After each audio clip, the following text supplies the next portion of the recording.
Hello friends, உங்களுக்கும் உங்கள் free fire ID இந்த மாதிரி தரமாக எடிட் பண்ணணுமா? அதுக்கு நம்ம சேனலை சப்ஸ்கிரைப் பண்ணிக்கோங்க. சப்ஸ்கிரைப் பண்ணிட்டு உங்களோட ஃப்ரீ ஃபயர் ஐடிக்குள்ளே போய்ட்டு உங்களோட ஐடியை ஒரு ஸ்க்ரீன்ஷாட் எடுத்துக்கோங்க.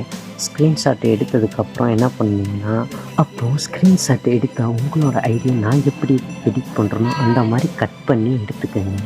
இது உங்களுக்கு தேவையான அளவு கட் பண்ணி எடுத்துக்கலாம். அதுக்கப்புறம் கட் பண்ண அப்படி இல்லைன்னா உங்கள் விருப்பம் போல் உங்கள் கில்டுக்கு கூட நீங்கள் அந்த மாதிரி கட் பண்ணி எடுத்துக்கலாம். ஸ்க்ரீன்ஷாட் எடுத்து கட் பண்ணதுக்கப்புறம் என்ன பண்ணணும்னா, உங்களோட கேரக்டர் இருக்குது பார்த்தீங்களா, அந்த கேரக்டரை அதை ஒரு ஸ்க்ரீன்ஷாட் எடுத்து கட் பண்ணி நீங்கள் இந்த மாதிரி எடுத்துக்கணும். நான் கட் பண்ணுறல அந்த மாதிரி கட் பண்ணி எடுத்ததை என்ன பண்ணுறீங்கன்னா சேவ் பண்ணிக்கோங்க. உங்களோட கேலரியில் வர மாதிரி சேவ் பண்ணி வச்சதுக்கப்புறம் இதுக்கப்புறம் பார்த்தீங்கன்னா, உங்களோட ஃபோனில் ChatGPT இருந்தால் ஓப்பன் பண்ணிக்கோங்க. அப்படி இல்லைன்னா ப்ளே ஸ்டோரில் போய் டவுன்லோட் பண்ணிக்கோங்க.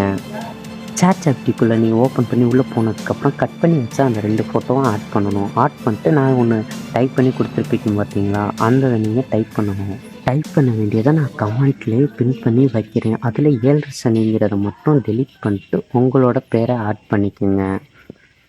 நான் அந்த மாதிரி டைப் பண்ணி சென்ட் பண்ணதுக்கப்புறம் என்னது ரெடி ஆகிடுச்சு பாருங்கள். இந்த மாதிரி தான் உங்களுக்கும் இருக்கும். இது பார்த்திங்கன்னா தமிழில் நான் கொஞ்சம் அப்படி தான் இருக்குது. நீங்கள் இங்கிலீஷில் டைப் பண்ணி பாருங்கள்.